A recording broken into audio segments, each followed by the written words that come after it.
অবিলম্বে যথাযথ তদন্ত করে যারা এই ঘটনা ঘটিয়েছে তাদেরকে গ্রেফতার করতে হবে, বিচারের আওতায় আনতে হবে। এবং এই যে ইতিমধ্যে আমরা শুনেছি যে সিসিটিভি ফুটেজের মাধ্যমে কিছুটা শনাক্ত করা গেছে, দ্রুত এই ঘটনাকে তদন্ত করা দরকার এবং এইসব দায়ীদেরকে চিহ্নিত, যারাই ঘটনা ঘটিয়েছে তারা বাংলাদেশের বিরুদ্ধে অবস্থান নিয়েছে।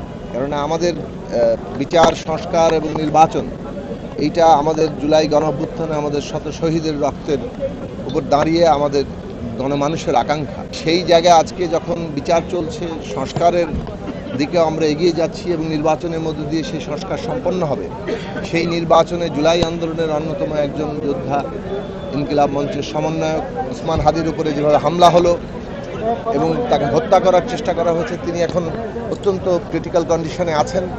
ইতিমধ্যে সম্ভবত ডক্টর সাইদুর রহমান স্বাস্থ্য মন্ত্রণালয়ের বিশেষ সহকারী তিনি ব্রিফিং করেছেন এবং তাকে আরও উন্নত চিকিৎসার জন্য হয়তো অন্য কোথাও স্থানান্তর করা হতে পারে।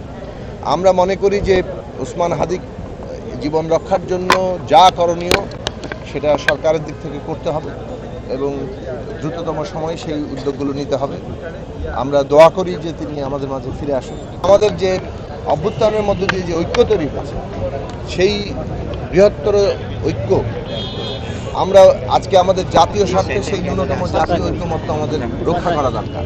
ন্যূনতম জাতীয় ঐক্যমত্যের মধ্য দিয়ে আমাদেরকে এই বিচার, সংস্কার এবং নির্বাচনের যে গণতান্ত্রিক উত্তরণের পথ, সেইটা আমাদের অর্জন করতে হবে। ওসমান হাদি সেই উত্তরণ প্রক্রিয়ার একজন অন্যতম গুরুত্বপূর্ণ মানুষ এবং আমরা মনে করি যে তিনি দ্রুত সুস্থ হয়ে ফিরে আসবেন এবং এই প্রক্রিয়ায় আবারও অংশ নেবেন। এবং আমরা দেশবাসীর সাথে আমরা নিজেরা সকলে মিলে দোয়া করি তিনি দ্রুত ফিরে আসেন। সরকারের কাছে দাবি জানাই যে তারা দ্রুত তার চিকিৎসার যত রকম উদ্যোগ নেওয়া দরকার সেগুলো তারা যেন করেন। এবং আমরা যদি ঐক্যবদ্ধ থাকি, তাহলে যারা আজকে এই ষড়যন্ত্র করছে দেশের গণতান্ত্রিক উত্তরণকে ব্যাহত করার জন্য, সেটা কিছুতেই সফল হবে না। ফলে এই মুহূর্তে জনগণের ঐক্য, জুলাই আন্দোলনের মধ্যে যে ঐক্যটা তৈরি হচ্ছিল, সেই ঐক্যই আমাদের গড়ে তুলতে হবে। Well done, side by side, free.